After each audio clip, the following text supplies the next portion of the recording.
ஆயுத எழுத்து நிகழ்ச்சிக்கு உங்களை அன்போடு வரவேற்கின்றோம் நேர்களே. 2026 நோக்கிய பயணத்தை எல்லா கட்சிகளும் தொடங்கியிருக்கிறாங்க. கூட்டணி கணக்குகள்லாம் எப்படி மாறப்போகிறது அப்படின்னு தான் நம்ம பேச இருக்கின்றோம்.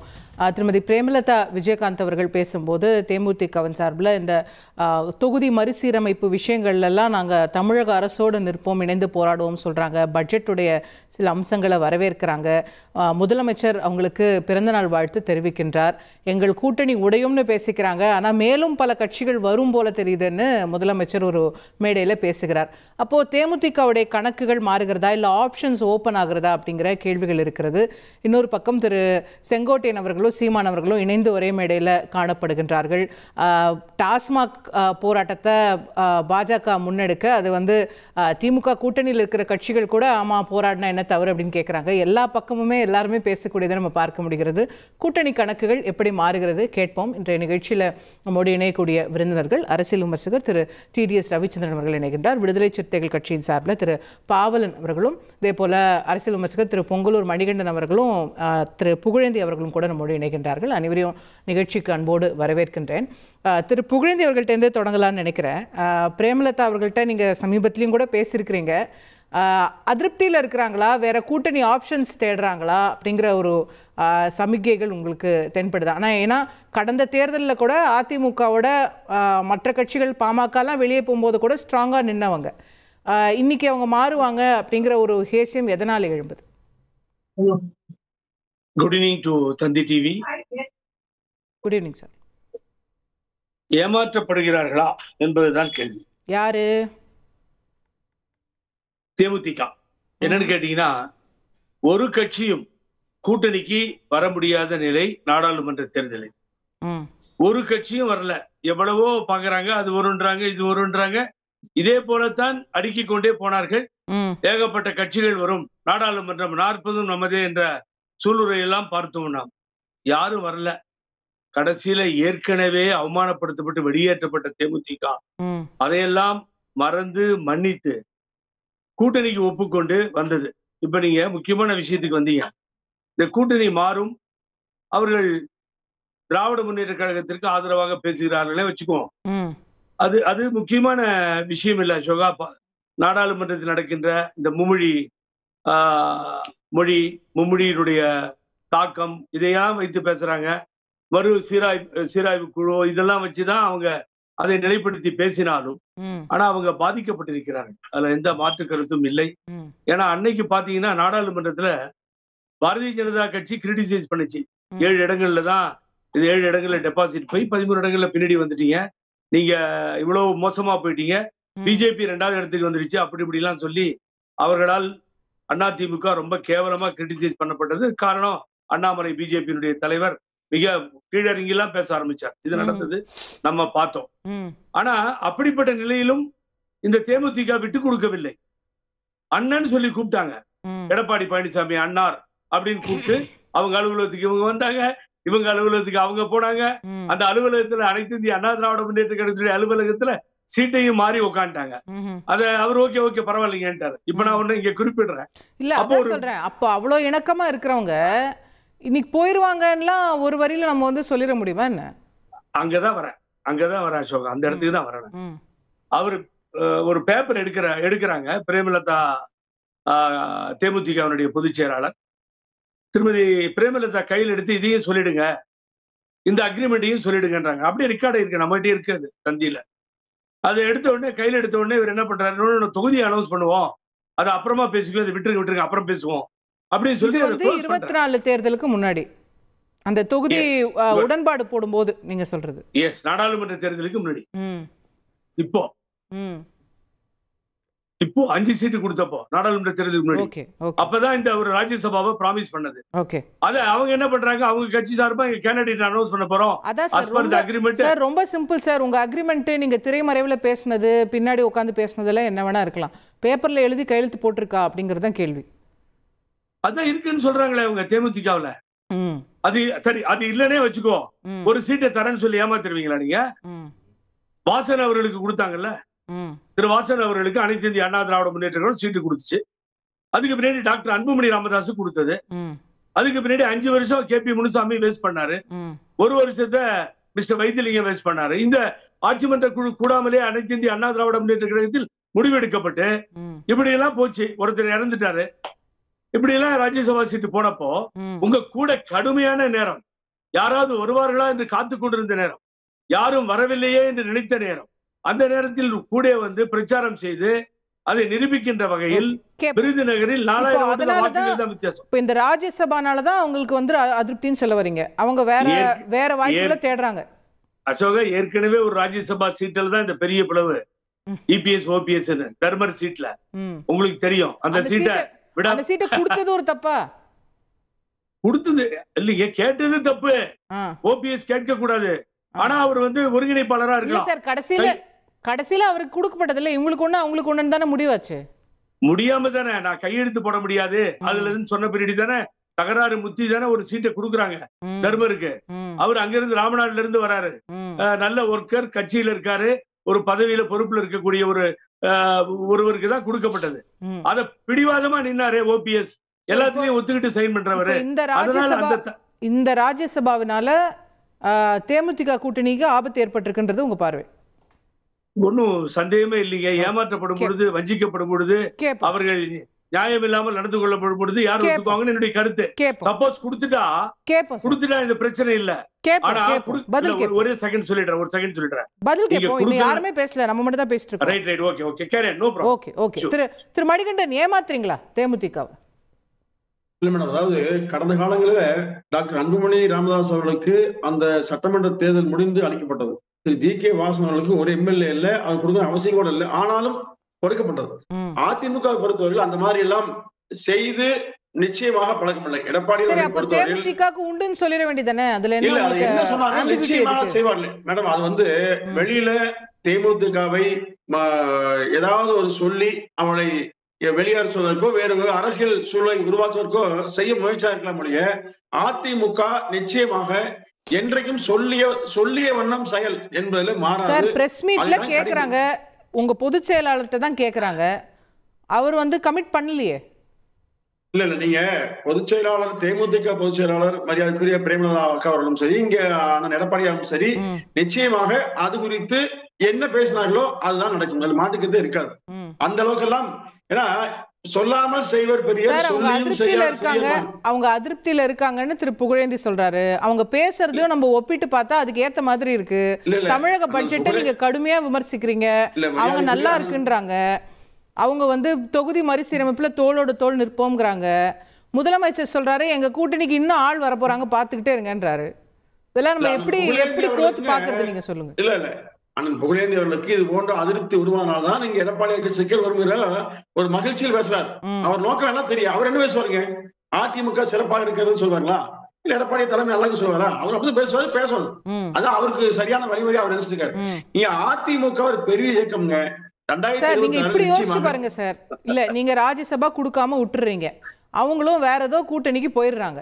அப்போ உங்களோட இமேஜ் என்ன ஆகுன்றதை யோசிச்சு பாருங்க. இப்ப இருந்தது நம்ம கூட இருக்கிறது ஒரு பெரிய கௌரவமான கூட்டணி கட்சினா தேமுதிக, அவங்களும் போயிட்டாங்கன்னா என்ன ஆகும்னு யோசிச்சு என்ன பர்செப்ஷன் வரும் அதிமுக மேல? அதாவது சொல்லாமல் செய்வர் பெரியர், சொல்லியும் செய்யார் சிறியமான். எடப்பாடியாரை பொறுத்தவரையில் நிச்சயமாக யாரையும் அந்த மாதிரி செய்து பழக்கப்பட்டவர் அல்ல. வாக்கு சொன்னா அதை நிறைவேற்ற வேண்டும் என்று உறுதியா இருப்பார். அதனால நீங்க யோசிக்க அவசியம் இல்லை. நிச்சயமா அதனால மரியாதைக்குரிய அன்னியார் பிரேமலதா அவர்கள் அமைதியா இருக்காங்க.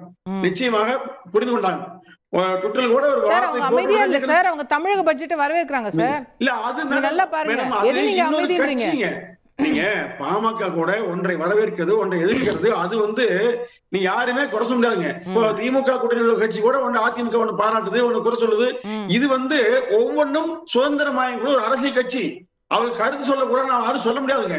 தேர்தலுக்காக வைத்த பிறகு இவ்வளவு நாள் செய்யாதவங்க இன்னைக்கு வந்து அந்த பக்கமும் 2 வார்த்தை பாராட்டுறாங்க அப்படின்னா அது நீங்க ஒரு சமிக்ஞா பாக்கீங்களா? அவங்க வந்து எல்லா கதவையும் திறந்து வைக்கிறாங்க.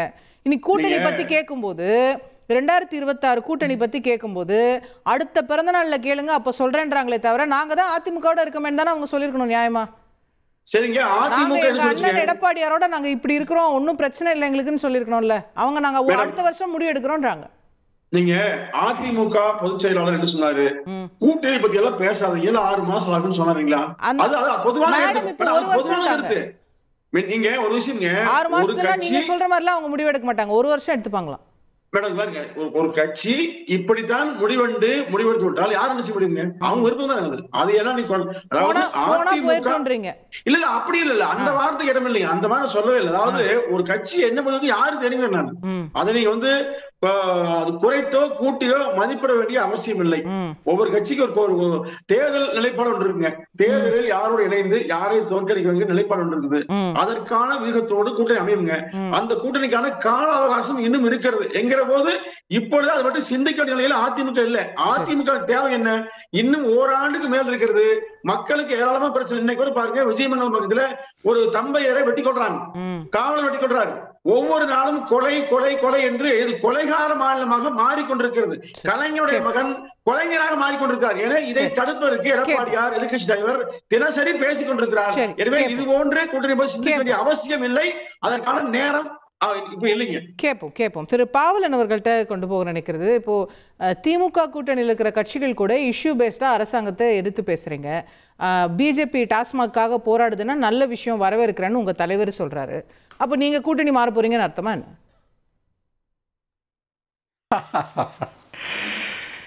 இல்ல, வணக்கம். திராவிட முன்னேற்ற கழகத்திலான அந்த கூட்டணி வந்து ரொம்ப உறுதியா இருக்குது.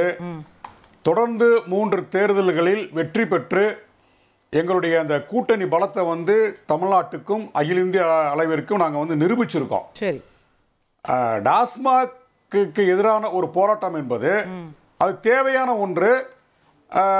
பாரதிய ஜனதா நடத்திய அந்த போராட்டத்தை எங்கள் தலைவர் வரவேற்றிருக்கின்றார். ஆனால் அத்தோடு இன்னொன்றையும் சொன்னார், இது வெறும் அரசியல் காரணங்களுக்காக ஒரு உள்நோக்கத்தோடு நடத்தப்பட்டிருந்தால் அது வெற்றி பெறாது, எடுபடாது என்று ரொம்ப தெளிவாக சொல்லிட்டாரு. பாரதிய ஜனதா வந்து டாஸ்மாக் கடை முற்றுகை போராட்டம் அப்படின்றது அவங்களுடைய அரசியலுக்காக நடத்திட்டு இருக்காங்க. ஏன்னா இப்ப தேர்தல் நெருங்கிட்டு இருக்கு, 2026 இன்னும் ஒரு ஆண்டு தான் இருக்கு. எந்த கட்சி யாரோட கூட்டணி அப்படின்றது இன்னும் வந்து ஒரு உறுதியா இல்ல. அந்த பக்கம் எதிரணியில இல்ல. நாங்க வந்து ரொம்ப தெளிவா உறுதியா எங்க கட்சியை வந்து நாங்க எங்க கூட்டணியை நாங்க நிரூபிச்சுட்டு இருக்கோம். ஆனா அந்த பக்கம் பாரதிய ஜனதாவோடு கூட்டணி அமைக்கப்படுமா அமைக்கப்படாதா, அல்ல யாரு போவாங்க யாரு வருவாங்க அப்படின்றது எந்த கணக்குமே இன்னும் வந்து முடிவாகல.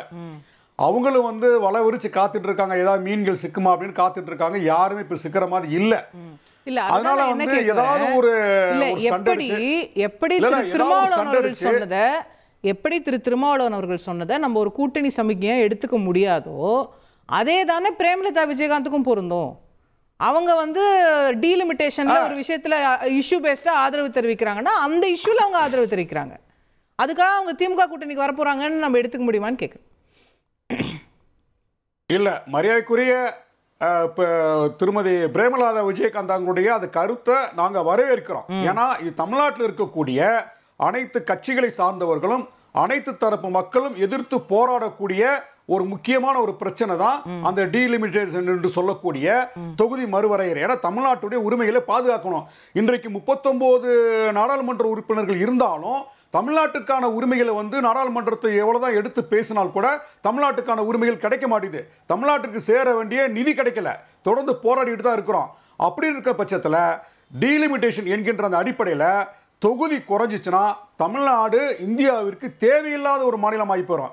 அப்போ அதிலிருந்து தமிழ்நாட்டையும் தமிழ்நாட்டு மக்களுக்கான உரிமைகளை பாதுகாக்கணும் அப்படின்னா ஒருங்கிணைப்பு தேவை. அனைத்து கட்சிகளுமே அவருடைய கடமையை செய்யணும். அந்த அடிப்படையில் இருந்து தான் திருமதி பிரேமலதா விஜயகாந்த் அவர்கள் ஒரு நல்ல ஒரு செயல் திட்டம் திமுக முன்னெடுக்கக்கூடிய அந்த செயல் திட்டத்தை வரவேற்றிருக்காங்க. ஆனால் இன்னொரு பக்கம் பார்க்கணும் அப்படின்னா அதிமுக அதாவது எந்த விதமான அக்ரிமெண்ட் போட்டாங்களா என்ன நமக்கு தெரியாது. ஒரு மேல் சபை உறுப்பினர் வந்து தேமுதிகக்கு கடந்த தேர்தல் காலகட்டத்தில் கொடுக்கலாம் அப்படின்ற ஒரு வாக்குறுதி கொடுத்திருப்பாங்க. அந்த அடிப்படையில் வந்து அவங்க கேட்கறதா நீங்க நம்ம பார்க்க வேண்டிய தேவை இருக்கிறது. ஏன்னா தேமுதிகவுடைய கோரிக்கை அதுதான், எங்களுக்கு நீங்க கொடுக்குறேன்னு சொன்னீங்களே ஏன் கொடுக்கல அப்படிதான் அவங்க கேட்குறாங்க. எடப்பாடி என்ன சொல்றாரு, நான் அப்படி எந்த வாக்குறுதி கொடுக்கல அப்படின்றது அவருடைய ஸ்டேட்மெண்ட். இந்த இடத்துல திமுகவுடைய பட்ஜெட்டை பிரேமலதா அவர்கள் வந்து வரவேற்று பேசியிருக்கிறாங்க. இன்னொரு பக்கம் தொகுதி மறுவரையறுக்க எதிராக போராடக்கூடிய திமுக நிலைப்பாட்டை அவங்க வந்து வரையிட்டிருக்காங்க. இதுல இருந்து பார்க்கக்கூடிய ஒரு விஷயம் என்ன அப்படின்னா, அதிமுகவுக்கு அவங்க நெருக்கடி கொடுக்கறாங்க. நீ எனக்கு மேல்சபை எம்பி அந்த ஒரு தொகுதியை கொடுக்கல அப்படின்னா நான் கூட்டணிக்கு எதிராக வேலை செய்வேன், கூட்டணிக்குள்ள குழப்பத்தை ஏற்படுத்துவேன், அல்லது கூட்டணியிலிருந்து வெளியேறுவேன் அப்படின்னு ஒரு நெருக்கடி கொடுக்குறாங்க. ஏன் அப்படி நெருக்கடி கொடுக்குறான் அப்படின்னா, அதிமுக இன்றைக்கு அதாவது தன்னுடைய பலத்தை இழந்து யாரையும் இன்னைக்கு வரைக்குமே ஒரு கூட்டணியை உருவாக்க முடியல. ஒரு ஆளுகின்ற திமுக அரசுக்கு எதிராக குற்றம் சொல்றாங்க, குறைகளை சுட்டி காட்டுறாங்க. ஆனால் இந்த குற்றங்குறைகளை சுட்டி காட்டினா கூட எதிர்த்து போராடுவதற்கு ஒரு வலிமையான அணியை அதிமுக தலைமையில கட்டமைக்க முடியல.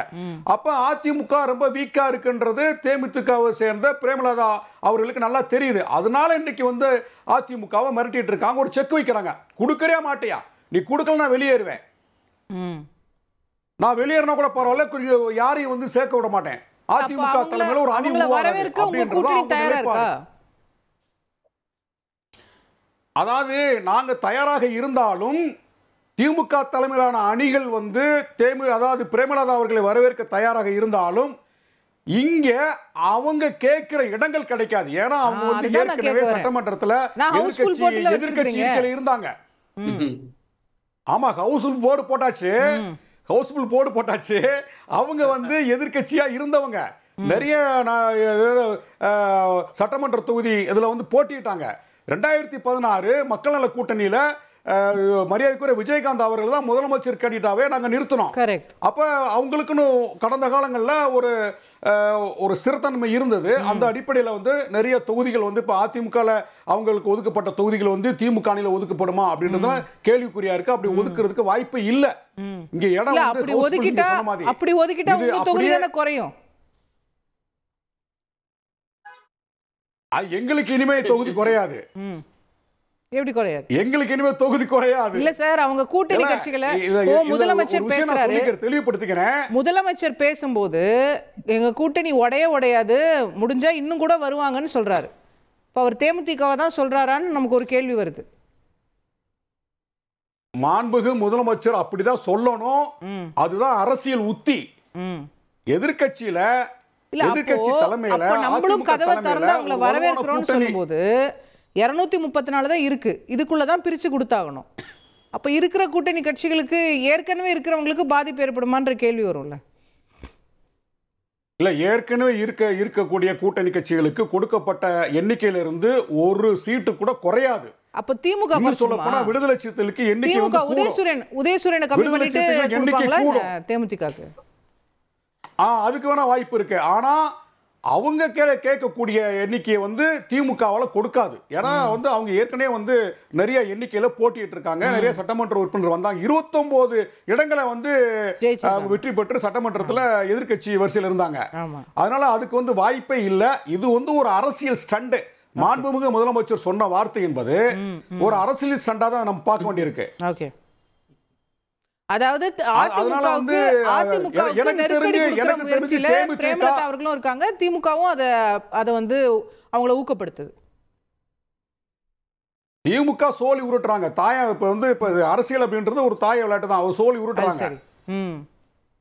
இப்ப என்னுடைய தனிப்பட்ட கருத்து வந்து தேமுதிக வந்து அதிமுக அணியிலிருந்து வெளியேறதுக்கு வாய்ப்பே இல்லை. அவங்க அதிமுகவோடு சேரலான்னு கூட பாஜகவை அணுகி பாஜக மூலமா ஒரு அணி உருவாகும் போது அங்க வேணா அவங்க போய் சேர்றதுக்கு வாய்ப்பு இருக்குது. கேட்போம் அப்படிதான் நடக்க போதான்னு திரு டிடிஎஸ் ரவிச்சந்திரன். பாஜகவே அதிமுகவோட சேர்ந்துருமா அப்படிங்கிற பேச்சே ஓடிட்டு இருக்கு. அண்ணன் வந்து பாஜக கூட்டணி தனியா அதிமுக கூட்டணி தனியா சொல்றாரு. இதெல்லாம் எப்படி நடக்கும்? ஏன் அப்படின்னா இல்ல அதிமுகவுக்கு வேற ஆப்ஷனே கிடையாது. அது நடக்கிறதுக்கு வாய்ப்பு இருக்கு. அதிமுக பாஜக கூட்டணி உருவாவதற்கு வாய்ப்பு இருக்குது. அதுதான் கேக்குறேன். அப்போ இன்னெவிட்டபிளி தேமுதிக அதுல தானே இருந்தாகணும். இல்ல ஒண்ணு அங்க இருக்கணும், இல்ல திமுகவோட வரணும். திமுகவுக்கு வரதுக்கு வாய்ப்பே இல்லை. அதிமுக பாஜக தலைமையில தான் அவங்க பயணம் பண்ணுவாங்க. திமுகவை சார்ந்தவங்க இதை தினமுமே சொல்லி ஆகணும். அதிமுகவும் பிஜேபியும் அண்டர் கரண்ட்டில் இருக்குது அப்படின்னு சொல்லி ஆகணும். இல்லைன்னா சிறுபான்மையினர் ஓட்டு போயிடும். அதனால் காலையில் அனுமன் சலிசா சொல்கிற மாதிரி டெய்லி இதை சொல்லிகிட்டு இருக்கணும். எங்கே எல்லோரும் என்ன மறக்கிறீங்க அப்படின்னா 2024 ரிசல்ட் அனௌன்ஸ் பண்ணிகிட்ருக்காங்க. அப்போ வந்து ஒரு மீட்டிங்கு பிரேமலதா மேடம் போடுறாங்க. என்ன போடுறாங்கன்னா, 4000 வாக்கு தான் வித்தியாசம் வருது, தம்பியை வந்து பாராளுமன்றத்துக்கு அனுப்பக்கூடாதா, நீங்கள் 40க்கு 40ன்னு சொல்லிட்டீங்கிறதுக்காக ஒரு சீட்டு வந்து குறைச்சி கொடுத்துடக்கூடாதா, எங்கள் தம்பியை அனுப்பிடக்கூடாதான்னு பேரம் பேசி அதிமுக கூட்டணி சீட்டு ரிசல்ட் இன்னும் வெளில டிக்ளேர் ஆகலை, இவங்க கோரிக்கை விடுறாங்க. அனுப்பிடக்கூடாதுன்னா அவங்க எப்படி அனுப்ப முடியும்? ஓட்டு விழுந்தா என்னன்னா கேட்பது பிரேமலதா மேடம் தானே. எப்படி அனுப்புவாங்கன்னு நமக்கு எப்படி தெரியும்? சிதம்பரம் ஐயா சொன்ன மாதிரி எதையா பண்ணியிருந்தாங்கன்னா தெரியாது. ஆனால் ரீகவுண்டிங்ல அனுப்பிடலாம், ஏதோ ரீகவுண்டிங்கில் அனுப்பி விடுறது அப்படிங்கிற மாதிரி இவங்க ஆட்டோமேட்டிக்காக கேட்குறாங்க. அந்த தேர்தல் கூட்டணி இவர் புகழேந்தி ஐயாவுக்கு எடப்பாடி ஏதாவது ஒரு இடத்துல சரிஞ்சா உடனே அவருக்கு ரொம்ப சந்தோஷமாயிரும். அந்த இடத்துல ஒரு 6 அடி குழியை நோண்டிடுவார். அப்போ அதுக்கேற்ற மாதிரி அவர் இதை மறந்துட்டார், கூட்டணியில் இருந்துக்கிட்டே இதை பண்ணுறாங்கங்கிறத மறந்து போயிட்டார். ஸோ தேமுதிகவை பொறுத்த வரைக்கும் ஒரு வருடம் நான் சொன்னதில் நியாயம் இருக்குது. தேர்தலில் வாபஸ் வாங்குவாங்க இல்லையா, மனு வாபஸ் வாங்குறதுக்கு முந்தின நாள் வரைக்கும் நீங்கள் பார்த்துருப்பீங்க திமுகவில் மேலே ரைடு கீழே இதுன்னு. ஆனால் இவங்களதில் அப்படி கிடையாது. மேலே ஒரு கூட்டணியோட கீழே ஒரு கூட்டணியோட பேசிக்கிட்டு கடைசி நேரத்தில் அறிவிப்பாங்க. அவ்வளோ ஒரு அற்புதமான ஒரு விஷயம். அடிப்படையில் நீங்கள் எல்லாரும் என்ன புரிஞ்சுக்கணும் அப்படின்னு சொன்னால், நீங்களும் அவங்களோட பேசுனீங்கல்ல, அதெல்லாம் தெரிஞ்சுமோ? ஏங்க அரசியல்னா இப்போ எடப்பாடி ஐயா மோடி அவர்களோட மீட்டிங்ல விஜயகாந்த் படம் போட்ட பேனரு, விஜயகாந்த் படம் போடாத பேனரு, 2 பேனர் அடிச்சு ரெடியா வச்சிருந்தோம். அவங்க வராங்களா இல்லையான்னு காத்துட்டு தான் இருந்தோம். இல்ல செய்தியிலயுமே அந்த மாதிரி பண்ணுவாங்க. இப்போ செய்தியில போறத விடுங்க, விமர்சிக்கிறீங்க அவங்க இப்படி பேசுறாங்க கூட்டணின்னு. அது 3வது மாடி இருந்தாலும் நம்ம போய் உட்காந்துக்க ரெடியா தான் இருக்கோம். நீங்க ஒண்ணு புரிஞ்சுக்கோங்க, விஜயகாந்த் ஐயாவை பொறுத்த வரைக்கும் அவர் இறந்த போது அண்ணாமலை பேசுனதை நீங்க கவனிச்சிருப்பீங்கன்னு நினைக்கிறேன். ஒரு இன்டர்ன்ஷிப் மாதிரி நான் அவருடைய அரசியலை பார்த்தேங்கிற மாதிரி விஜயகாந்த் ஐயாவை பற்றி பேசிய கதை வேற விஷயம். நம்ம இப்போ தேமுதிகங்கிற பேரம் பற்றி தான் பேசுகிறோம். தெரியாதுங்க பாவம், அவர் மாட்டுக்கு அவருடைய அரசியலை நேர்மையாக நடத்திட்டு போன இந்த பேரம் எல்லாம் இவங்க தான். ஏன் துரைமுருகன் ஐயா எவ்வளோ வருத்தப்பட்டார், சீனியர் பாலிட்டிஷியன். ஏங்க எங்கிட்டையும் பேசுறீங்க அங்கேயும் பேசுறீங்க, என்னங்க அர்த்தம்? பேசுனாங்கன்றது வந்து உண்மை சார், அவங்க பேசுனாங்கன்றது உண்மை சார், கூட்டணி பேசுனாங்கன்றது உண்மை, பல இடங்கள்ல பேசுனாங்கன்றது உண்மை. அதுதான் உங்கள்கிட்ட என்ன கேட்கிறேன், நீங்களும் தானே போய் பேசுனீங்க, அதெல்லாம் தெரிஞ்சுதானே போய் பேசுனீங்க. நீங்க வந்து நீங்க துரைமுருகனோட பேசிட்டு இருக்கீங்க, நான் உங்ககிட்ட பேச மாட்டேன், நீங்க ஒன்னும் பிரின்சிபல் பொசிஷன் எடுக்கீங்க. நீங்க எல்லாருமே போன முறை குற்றம் சாட்டினீங்க இல்லையா, கதவு திறந்திருக்குன்னு அமித்ஷா சொன்னாரு, ஸ்ட்ரைட்டா அதிமுகவுக்கு தான் சொன்னாருன்னு சொல்லும்போது பிஜேபி எங்கேயாவது திமுகவோட கூட்டணி பேசிட்டா? கிடையாது, தானே நின்றது. தேமுதிகவோட பேசுனீங்களா? இல்ல சார், நான் கேக்குறது திரும்ப, நீங்க தேமுதிக அளவுல தான் பேச முடியும். தேமுதிக ஏதோ பெரிய தவறு செய்து 3 பேரோட அட் டைம்ல பேசுறாங்கன்னு நீங்க சொல்றீங்கல்ல, அந்த 3 பேர்ல ஒருத்தரா நீங்களும் இருக்கிறீங்கல்ல, தெரிஞ்சுதானே போய் பேசுறீங்க. நான் திமுகவோட பேசினதே இல்லையே. தேமுதிகவோட பேசுறீங்க, தேமுதிகவோட பேசுறது நியாயம் என்ன சார்? நான் கரெக்ட்டா தான் பேசுறேன், நான் திரும்பவும் சொல்றேன். நீங்க அவர்கள் துரைமுருகனோடு பேசுகிறார்கள், அதிமுகவோடு பேசுகிறார்கள்னு தெரிஞ்சு விஜயகாந்த் படம் போட்ட பேனர், விஜயகாந்த் படம் போடாத பேனர் அடிச்சு வச்சுட்டு காத்துட்டு இருந்தவங்க தானே நாமன்னு கேக்குறேன். கூட்டணியோட தலைவர் எடப்பாடி ஐயா, நீங்க வந்து இப்படி குற்றம் சாட்டக்கூடாது பிஜேபியை. இப்ப நீங்க 2024 பத்தி பேசுறதுன்னா பேசுங்க. அடிப்படையில் நாம எல்லாரும் தெரிஞ்சுக்க வேண்டியது என்னன்னா, பிஜேபிக்கு நீச்ச பங்க ராஜயோகம் தெள்ள தெளிவா இருக்குது. அதனால அதை பத்தி வழிவா சொன்னா வேற விதமாயிரும். கேட்டுக்கோ உங்களுக்கு. ஏன்னா நானும் ரொம்ப நாளா பார்த்துட்டு இருக்கேன், இந்த கூட்டணியை பத்தியே எல்லா டிவியும் பேசிட்டு இருக்கா. நான் போய் ஜோசியம் கற்றுக்க ஆரம்பிச்சிட்டேன். ஏன்னா இது ஆண்டவன்ட்ட தான் விட்டாக்கணும், என்ன நடக்கும்னு யாருக்கும் தெரியல, ஆனால் டெய்லி பேசுகிறோம் அப்படின்ட்டு.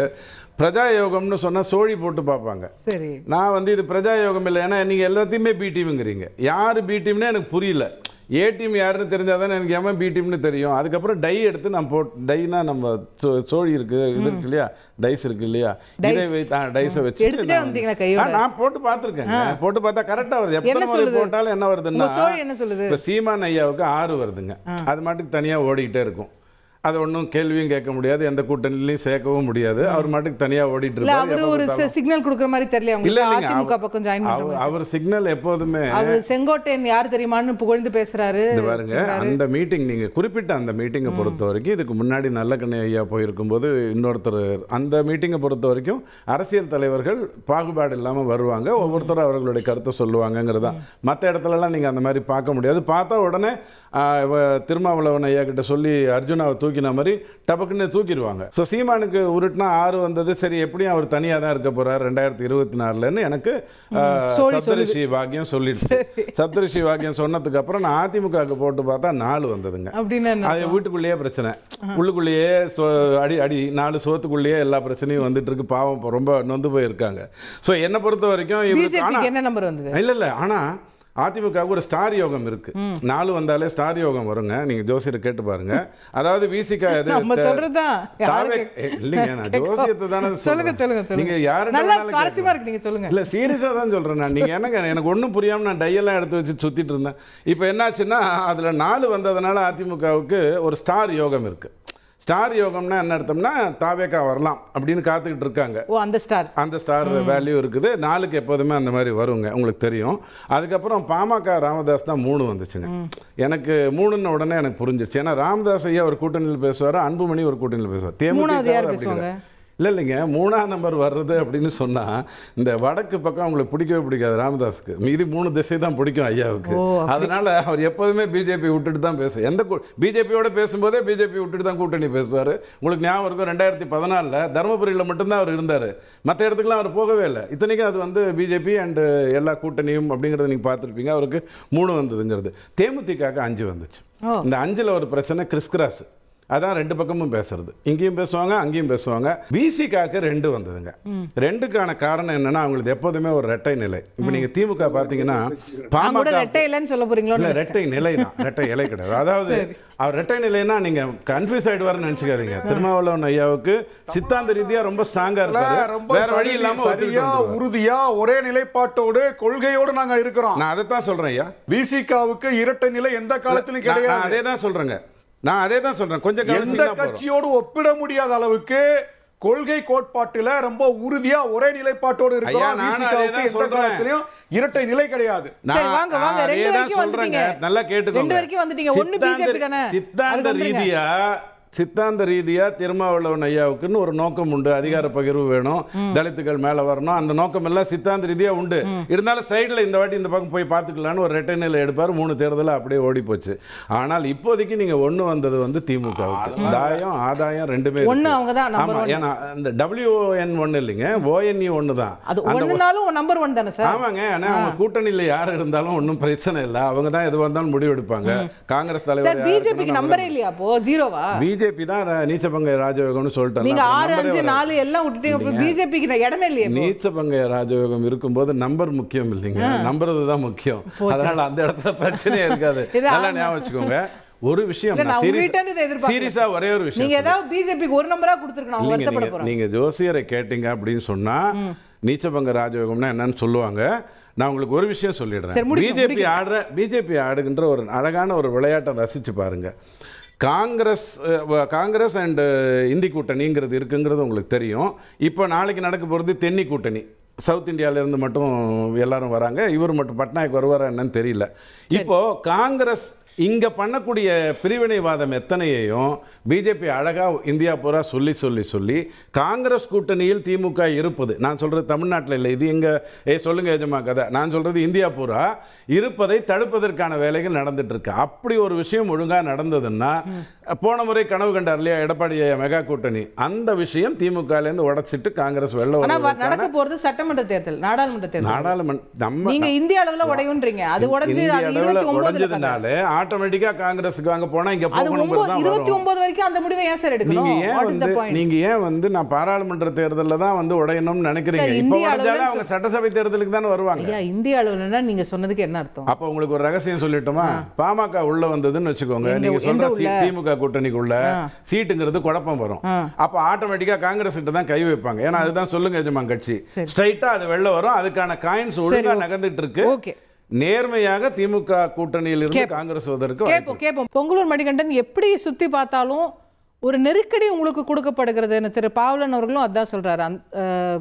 தேமுதிக வெளியே போறாங்களோ இல்லையோ, நீங்க ராஜ்யசபா கொடுக்கலன்னா உங்களுக்கு பிரச்சனைங்கிறத உணர்த்துறாங்களா குறைஞ்சபட்சம்?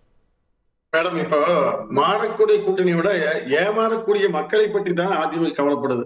திமுக இன்னும் ஓராண்டுக்கு மேல இருக்கிற நிலைகளை கூட திரும்ப தேர்தல் கூட்டணி பத்தி திமுக சிந்திக்குது. அதிமுக அதை பற்றி கவலைப்படலைங்க. அதிமுக தேர்தல் இருக்கும்போது பார்த்து கவலைதான். சொல்லுங்க நீங்க. இல்ல மேடம், அதாவது பாவலன் சொன்ன ஒரு செய்தியில எனக்கு என்ன ஒரு சிரிப்புனா, முதலமைச்சர் அவர்களை இது வரைக்கும் அவங்க எல்லாமே அப்பான்னு சொல்ல சொன்னாரு, ஹீரோன்னு சொல்ல சொன்னாங்க. இவங்க கடைசி ஸ்டண்ட் ஆகி விட்டாங்க. நல்ல வேலை காமெடின்னு சொல்லல ஐயா ஸ்டாலின் அவர்களை. ஏன்னா இந்த அளவுக்கு திமுக அரசியலை செய்து கொண்டிருக்கிறது.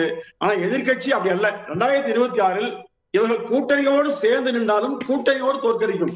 ஏன்னா இல்ல சார், ஒட்டுமொத்தமாக மக்கள் தேமுதிக ஒரு அதிருப்தியை வெளிப்படுத்துறாங்கன்னா எங்க பக்கம் ஓப்பனா இருக்குன்னு சொல்றதுதானே ஒரு ராஜதந்திரம். அப்பதானே உங்களுக்கு ஒரு நெருக்கடி ஏற்படும். அதான் சுட்டி காட்டுறாரு. நீங்க சொல்றேன்னா இன்னும் யாரை வேண்டுமானாலும் சேர்த்துக் கொள்ளுங்கள். மக்கள் விரோத ஆட்சி நடத்துகிற திமுகவை மக்கள் தோற்கடிக்க முடிவெடுக்கிற நிலையில நீங்கள் எதை சேர்த்தாலும் நிச்சயமாக அது பழிவாக போய் சேரும் மொழியை மக்களுக்கு செய்து நன்மையாக முடியாதுங்க. 26 வெறும் 26 தொகுதியாவது திமுக கிடைக்குமே அச்சம்தான். ஏன்னா எங்கே சென்றாலும் சட்ட ஒழுங்கு சீர்கேட்டால, வன்முறையினால, இன்னைக்கு இருக்கிற பாலியல் பிரச்சனையால, கொலை நம்புறீங்களா மேடம்? இது இல்ல மேடம், இதுதான் மக்களுக்கு, அதாவது மக்களுக்கு நிம்மதியான வாழ்க்கை இல்லைங்கிற போது அரசு எதுக்கு மேடம்? அரசு எதுக்கு? ஒரு 5 ஆண்டு பிறகு நல்லா வலுவா கூட அமைச்சிட்டோம், மக்களை சந்திக்க போறோம், பணம் கொடுத்து ஓட்டு வாங்கி, இதான் மக்கள் சிந்திக்கிறது. இது அல்ல. 5 ஆண்டுகளில் ஒரு தொகுதிக்கு 100 கோடி ரூபாய் செலவு செய்யக்கூடிய அளவுக்கு வலிமையாக திமுக இருக்குது. மறந்துடாதீங்க. கூட்டணி மட்டுமல்ல, ஒரு கூட்டணிக்கான தேவை இன்றைக்கு யாருக்கு அதிகம் இருக்கிறதுன்னு நிதர்சனத்தை நீங்க சொல்லுங்க. நீங்க இங்க பாருங்க, 2026 அதிமுக பெரிய கூட்டணியை அமைக்கும், 26 ஆட்சியை பிடிக்கும். இப்படிதான் சார் சொன்னீங்க. அப்ப கூட உங்க கூட நின்னவங்க அந்நியார் மட்டும்தான். இன்னைக்கு அந்நியாரே கோவத்துல இருக்காங்கன்னு இவங்க சொல்றாங்க. அந்நியார் மட்டும் இல்ல, அந்நியார் இல்ல பெரிதா மதிக்க சொல்ற மாதிரி இல்லைங்க. அந்நியார் மதிப்புக்குரிய ஒரு சகோதரி அவங்க. நீங்க 26 எப்படிப்பட்ட கூட்டணி, எத்தகைய கூட்டணி, யார் வருவார்கள் என்பதெல்லாம் இப்போது சொல்ல வேண்டிய அவசியம் அதிமுகவுக்கு இல்லை. ஏன்னா வியூகத்தை இப்பவே சொல்லுங்கன்னு சொன்னா சொல்லிட்டா வியூகமே இல்லைங்க. சார் உங்க வியூகத்தையே நான் கேட்கல, தேமுதிக இருக்குமா போயிருமான்னு கேக்குறேன். மேடம் இருக்கும், ஏன் சொன்னாங்க உறுதியா இருக்கும் தேமுதிக. என்ன சந்தேகம் இல்ல, அது ஒரு கட்சி, அது அரசு கட்சி. அவங்க கட்சியை, கட்சி தொண்டர்களை எப்பொழுதும் மெருகேற்றுவதற்காக சில வார்த்தைகளை பயன்படுத்துவது வழக்கம் தான், தவறே கிடையாது. ஒவ்வொரு தேர்தல் வரலாற்றையும் பாருங்க எப்படி அமைஞ்சுன்னு பாருங்க. 2011 சீமான் வராரா மேடம்? நீங்க யார் வருகின்றார்கள் என்பதை இப்பொழுது அதிமுக சொல்ல வேண்டிய தேவை இல்லை. ஏன்னா 26 தோற்கடிக்கப்பட வேண்டிய கட்சி திமுக என்பதை எல்லோரும் புரிந்து கொண்டு நிச்சயமாக ஒன்று சேர்வார்கள். அது யார் எங்கே எப்படி சொல்ல வேண்டிய அவசியமே இல்ல. நீ உடனே பிஜேபி சேரங்கள் கேட்பீங்க. இப்ப எடப்பாடியை சொன்ன ஒரு விஷயம் தெளிவுபடுத்துற, திமுகவை தவிர வேற யாரும் எதிரில்லைன்னு சொன்னா உடனே பிஜேபி போறீங்க. ஆனால் பிசிகாவே தெரியல. அந்த கேள்விக்குதான் அவர் பதில் சொன்னாரு. இல்ல நீங்க பாஜகவோடு கூட்டணி சேருவீர்களா அப்படின்னு ஸ்பெசிபிக்கா கேட்கும்போது பதில் சொல்லும் போது திமுகவை தவிர யாரும் எதிரி இல்லைன்னு சொல்றாரு. இல்ல அவரை சொன்ன தெளிவான வார்த்தை பாஜக கீஜக கூட்டணி சொன்ன கிண்டல வார்த்தை பாருங்க. அவர் சொன்ன அப்படிலாம் இல்ல, எதையும் பெரிதுபடுத்த பேசவே இல்லை. அவர் 6 மாதம் பொறுத்துங்கன்னு சொன்னாரு. அதுல என்ன உள்ளடக்கம் சொன்னா, தமிழ்நாட்டில் திமுகவை தவிர எந்த கட்சியுமே, திமுக கூட்டணி கட்சி அல்லது தேசிய ஜனநாயக கூட்டணி கட்சி எந்த கட்சியுமே தெரியல, திமுக மட்டும்தான் தெரியும். அவர்கள் தான் நாட்டை ஆளுறாங்க, நாட்டை குட்டிச்சவராக அவர்களை தான் வீட்டுக்கு போகணும். அப்ப அவர்கள் எதிராக மையப்படுத்தாம யாரும் சொல்லுவீங்க? அந்த இலக்கில் அதிமுக இயங்குறது, இலக்கில் நிச்சயமாக வெற்றி வருங்க. அதற்கான வியூகத்தை அதிமுக அமைக்கிறது. இடையில் இப்போ சொல்ற அவசியம் இல்லைங்க. சரி கேட்போம். திரு புகழேந்தி, அது நியாயமான ஒரு விஷயம் தானே. 6 மாசத்துல நாங்க முடிவு சொல்றோங்கிறாங்க. அவங்க திரைமறைவில் யார்கிட்ட பேசுறாங்கன்னு இப்போ சொல்லணுன்ற அவசியம் அவங்களுக்கு கிடையாது, எந்த கட்சிக்குமே கிடையாது. பிரேமலதா அவர்களே அதே பிரஸ் மீட்ல அண்ணன் எடப்பாடியார் எனக்கு வாழ்த்து சொன்னாரு, நாங்கள்லாம் ரொம்ப நல்ல டேர்ம்ஸ்ல இருக்கோம், பிஜேபியில வாழ்த்து சொன்னாங்கன்னு எல்லாரையும் குறிப்பிட்டு தான் சொல்றாங்க. நீங்க ஏன் அவசரப்படுறீங்க? அவங்க வெளியே போயிருவாங்க, நீங்க ஏன் சொல்றீங்க? இல்ல நண்பர் சொன்னாரு குழி பறிச்சுட்டாங்கன்னு. குழி நான் பறிக்கல சார், நான் ஏன் பறிக்கணும்? அதிமுகவுக்கு எடப்பாடியே பறிச்சுட்டாரு. இப்ப போட்டு புதைக்க வேண்டியதுதான் பாக்கி. அதுதான் அதிமுகவினுடைய நிலை. அவர் நண்பர் ஏன் அப்படி சொன்னாரு எனக்கு புரியல. 2வது உருட்டிக்கிட்டே இருக்கேன்னாரு. உருட்டிகிட்டே இருக்க வேண்டியதுதான். ஸ்டார் அப்படி நீங்க ஸ்டார் கிடையாது, வால் நட்சத்திரம். இது உருடவே உருடாது இது. ஏன்னா யாரும் வரப்போறது இல்ல. வால் நட்சத்திரம் பெஸ்ட். நீங்க பேசாம கிளி ஜோசியம் பாருங்க, அது பாத்தீங்கன்னா சூப்பரா உங்களுக்கு ரிசல்ட் கிடைச்சிரும். கையிலே பிடிச்சுக்கோங்க, போயிட்டே இருங்க. உங்களுக்கு எப்ப சந்தேகம் வருதோ ஒரு அட்டை எடுக்க சொல்லுங்க, அது எடுத்துரும். இது வருமா வராதான்னு அதுல தெரிஞ்சுக்கோங்க.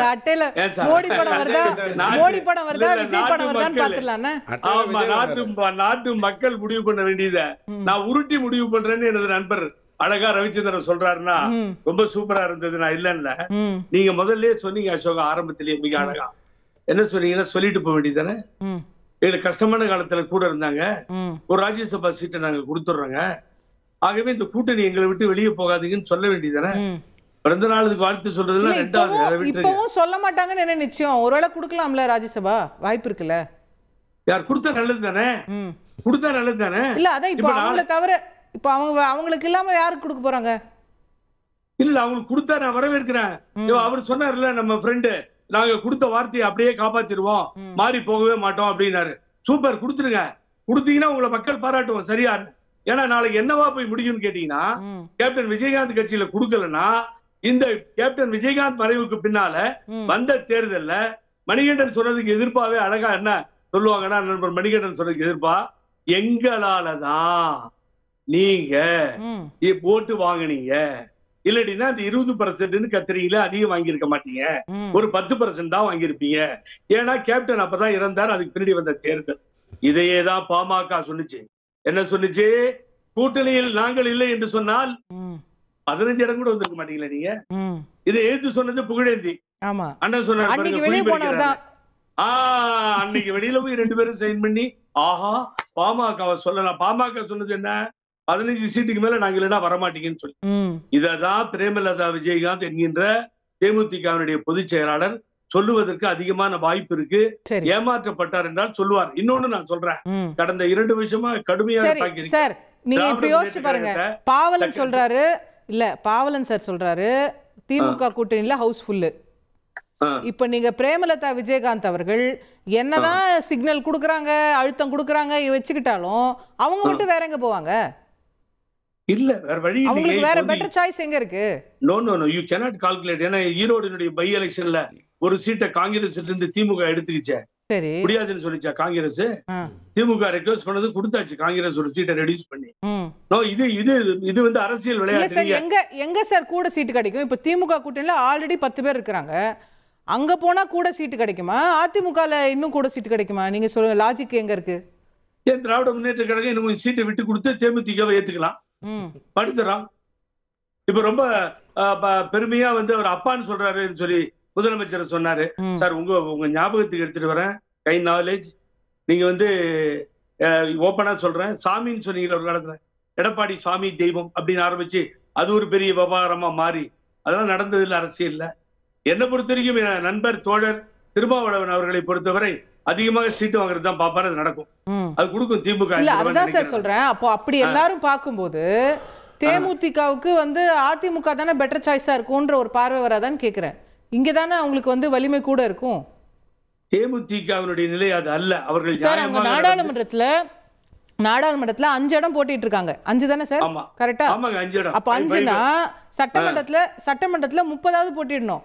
எங்க இருக்கு திமுக இடம்?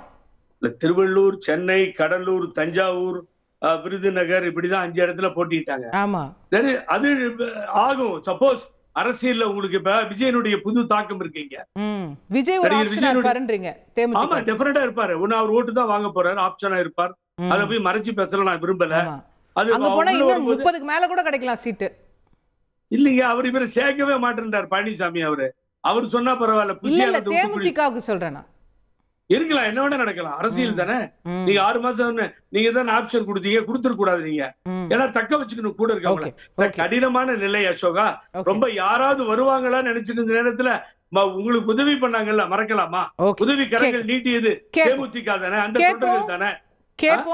ஆகவே அவர்களை இவர்கள் புறக்கணித்தால் ஒரு கூட்டணி இல்லாம 10 தோல்விகளை தொடர்ந்து எங்க ரவிச்சந்திரன் சார் சொன்ன மாதிரி பெரிய குழியா பறிச்சு ரெடியா காத்துட்டு இருக்க வேண்டியதான். சரி திரு ரவிச்சந்திரன், நிறைவான கருத்துக்கள் நம்ம நிகழ்ச்சி முடிக்கல. 2-3 விஷயம் நீங்க சொன்னீங்க. ராஜ்யசபா சீட்டுக்காக கூட்டணி மாறுவேன் அப்படின்றத ஓப்பனா வெட்ட வெளிச்சமா ஒரு கட்சியின் தலைவர் சொல்லுவாருன்னா அந்த தொண்டர்களுடைய மனநிலை என்னவா இருக்கும்? மற்றவங்க எல்லாம் ஓட்டு போடாமல் யாரும் ஜெயிக்க முடியாது. நீங்கள் ஒரு தொகுதியில் நிற்கிறீங்கன்னா மற்றவர்கள் ஓட்டு போடணும். அவங்க மனநிலை வந்து இவங்க ராஜ்யசபா சீட்டுக்காக போயிடுவாங்க அப்படின்னு இருந்ததுன்னா எந்த இடத்துலையும் நீங்கள் ஜெயிக்கிறதுக்கு வாய்ப்பு இல்லை. கூட்டணிக்கான தேவை யாருக்கு அதிகம் இருக்குன்னு நீங்கள் கேட்டுட்டு அது அதிமுகவுக்கு தான் அதிகம் இருக்குங்கிறத வலியுறுத்துறீங்க. காரணம் என்னென்னா எங்கள் கூட்டணி ஸ்ட்ராங்காக இருக்குது, எங்கள் கூட்டணி இல்லைங்கிறது. பட் கூட்டணி இல்லாமல் இது வரைக்கும் திமுக சந்தித்தது இல்லைங்கிறதையும், கூட்டணி தேவையில்லாமலே 2 தேர்தலை அதிமுக சந்தித்ததுங்கிறதையும் நம்ம மறந்துட முடியாது. தலைவர் அதுதான் அங்கதான் நீங்க வந்து ஒன்று புரிஞ்சுக்கோங்க. அதிமுகவை பொறுத்த வரைக்கும் அதிமுக தொண்டன் முடிவு பண்ணுறது தானே ஒழிய எம்ஜிஆருங்கிறதுனாலையோ ஜெயலலிதாங்கிறதுனாலையோ எடப்பாடிங்கிறதுனாலையோ எதுவும் மாறப்படுறதில்லை. ஆனால் அதிமுக தொண்டை எதை பார்ப்பான் அப்படின்னா திமுகவே ஸ்ட்ராங்காக எதிர்க்கிறது யார்? இன்றைக்கி கேட்டிங்கன்னா சத்தியமாக எவனாக இருந்தாலும் அண்ணாமலைன்னு சொல்லிட்டு போயிட்டே இருப்பான். இதை எடப்பாடி ஐயா செய்ய வேண்டும், செஞ்சால் நல்லா வந்துருங்கிறது என்னுடைய அபிப்பிராயம். இந்த லெட்டரை வச்சுட்டு ரெண்டு சிம்பிளான மேட்டர் தான். இந்த லெட்டர் இந்த லெட்டரை வச்சுருக்காங்க, ஆனால் அது என்னன்னு தெரியல, இவரும் காட்டல அவரும் கேட்கலங்கிறீங்க. கருணாநிதி ஐயாக்கிட்டேருந்து கற்றுக்கணும். 2004 ஜெயிச்சிட்டாரு. ஜெயிச்ச உடனே இங்கேருந்து இவர் ஒரு லெட்டர் எடுத்துகிட்டு போகிறார். ஜெயராம் ரமேஷோட போட்ட ஒப்பந்தத்தோடு போகிறார். மன்மோகன் சிங் தேர்ந்தெடுக்கப்பட்டார். மன்மோகன் சிங் பாவம் நான் தான் பிரைம் மினிஸ்டர், நான் தான் தேர்ந்தெடுக்கணுங்கிறார். அதெல்லாம் கிடையாது, ஏற்கனவே லெட்டரில் இருக்குது, இந்த பதவிகள்லாம் எங்களுக்கு வேணும். ஸோ இந்த மாதிரியான அரசியல் நடந்துட்டு இருக்கிற இடத்துக்கும் பிஜேபிக்கும் சம்பந்தம் இல்லை. அதை நீங்கள் நல்லா ஸ்ட்ராங்காக புரிஞ்சுக்கோங்க. சீமான் ஐயா என்னைக்காவது தன்னுடைய கேண்டிடேட்ஸை ரிப்பீட் பண்ண ஆரம்பிச்சா தான் கூட்டணிங்கிற ஒரு விஷயத்துக்குள்ளேயே அவர் வருவார். அது வரைக்கும் வர்றதுக்கு வாய்ப்பே இல்லை. திரு பாவலன் நிறைவுக்கிறதுக்கு எனக்கு 2வது ரவுண்டில் நீங்கள் இடம் கொடுக்கல. ரவிச்சந்திரன் சாருக்கு இல்ல, ஏன்னா நேரம் இல்ல. உங்க ரெண்டு பேர்ட்டையும் மன்னிப்பு கேட்டுக்கிறேன். இல்ல, அண்ணன் புகழேந்தி அவர்களுக்கு நான் நன்றியை சொல்லிக்கிறேன். ஏன்னா விசிகாவுக்கு இந்த தேர்தலில் கூடுதல் இடம் கிடைக்குன்னு சொன்னாரு, அவருக்கு என்னுடைய நன்றி. அடுத்து 2 பேருக்கு நான் பதில் சொல்ல தேவை இருக்குது. ஒரு அண்ணன் பொங்கலூர் பழனிசாமி சொல்லும்போது, பொங்கலூர் மணிகண்டன் அவர்கள் சொல்லும்போது என்ன சொன்னார் அப்படின்னா, மு.க. ஸ்டாலின் அவர்கள் அப்பா அப்படின்னு கூப்பிடுறது ஒரு கிண்டலா சொன்னாரு. 44-45 வயதில் முதலமைச்சராக வந்த ஜெயலலிதா அவர்களை அவரோட வயசுல மூத்தவங்க அம்மா அம்மான்னு சொல்லி காலில் கும்பிட்டு விழுந்தாங்க. புரட்சி தாயன்னு கூப்பிட்டாங்க. இன்றைக்கு தேமுதிகவுடைய தலைவராக இருக்கக்கூடிய பிரேமலதா அவர்களை அந்நியார்னு கூப்பிடுறாங்க. 70 வயதை கடந்த மு.க. ஸ்டாலின் அவர்களை இன்றைக்கு இருக்கக்கூடிய 2K கிட்ஸ் அப்பான்னு கூப்பிடுறதுல இவங்களுக்கு என்ன சிக்கல்? ஏன் எதை கண்டு பயப்படுறாங்க அப்படின்னா, இன்றைக்கு திமுக கூட்டணியோட திமுக கூட்டணியுடைய வாக்கு வங்கியா இருக்கிறாங்க 2K கிட்ஸ். அதனால அவங்க அப்பான்னு கூப்பிட்டு அவங்க எல்லாம் அந்த பக்கம் பைண்டிங் ஆகக்கூடாதுன்றதுல அந்த ஆதங்கத்தில் அவர் சொல்றாரு. அடுத்து டிடிஎஸ் ரவிச்சந்திரன் பேசும்போது ஒரு கருத்து சொன்னாரு. பாட்டாளி மக்கள் கட்சி திமுக பக்கம் வந்தால் அப்படின்றது ஒரு கருத்து சொன்னாரு. எந்த காரணத்தை கொண்டும் பாட்டாளி மக்கள் கட்சி திமுக பக்கம் வராது, வந்தாலும் திமுக அதை ஏற்றுக்கொள்ளாது. என்ன காரணம் அப்படின்னா, கொஞ்சம் ஒரு சில ஆண்டுகளுக்கு முன்னால், கடந்த ஆண்டு தான் நினைக்கிறேன், ராமதாஸ் அவர்கள் பேசும்போது உன்னை நான் கோட்டையில பார்க்கணுமா, உன்கிட்ட நான் கையேந்தணுமான்னு சொல்லிட்டு மக்களால் தேர்ந்தெடுக்கப்பட்ட ஒரு ஆட்சியோட தலைமைப்பிடத்தில் இருக்கக்கூடிய மாண்புமிகு முதலமைச்சர் அவர்களை ஒருமையில கேட்டார். அது மிகப்பெரிய வன்மத்தோடு கேட்டாரு. அவருக்கு வேற ஒரு வன்மமா இருக்கலாம், அதெல்லாம் இங்க தெளிவுபடுத்த வேண்டியதுல. ஆக எந்த காரணத்தை கொண்டு பாட்டாளி மக்கள் கட்சி திமுக அணி பக்கம் வர்றதுக்கு வாய்ப்பே இல்லை. தேமுதிக எப்படியாவது தேமுதிகவை பாரதிய ஜனதா சரி கட்டி அதிமுக தலைமையில் அவங்க ஒரு அணி அமைச்சிருவாங்க. விஜய் தனியா தான் நிப்பாரு, சீமான் தனியா தான் நிப்பாரு. திமுக அணி மிக எளிதில் வெற்றி பெறும். 5 முனை போட்டி 2026 நடக்கும். திமுக வெற்றி என்பது மிக எளிதாக இருக்கும். ஓகே, தேங்க்யூ திரு புகழேந்தி. ஒரு வரி தான், ஒரே வரி தான், அதுக்கு மேல டைம் இல்ல, சாரி ப்ளீஸ். பாவலனுக்கு நன்றி. திரும்பவும் என்னுடைய ஃப்ரெண்ட் ரவிச்சந்திரன் தான் வரேன். நாங்கள் வளர்ந்து பெரிய இயக்கமாக இது மாறியது புரட்சி தலைவர் எம்ஜிஆர் அம்மா அவர்கள் காட்டிய வழி. திமுகவை எதிர்த்து என்பது அடுத்த கருத்து. அம்மாவிற்கும் தலைவருக்கும் தான் ஓட்டிய தவிர பழனிசாமி என்கிற நபருக்கு ஒருவரும் ஓட்டளிக்க மாட்டார்கள். இதுதான் உண்மை. Okay, let us wrap the show. நம்ம நிகழ்ச்சியை நிறைவு செய்தாக வேண்டும். பங்கேற்று கருத்து தெரிவித்த 4 விருந்தினர்களுக்கும் நன்றி, பார்த்த உங்களுக்கும் நன்றி நேயர்களே. வணக்கம்.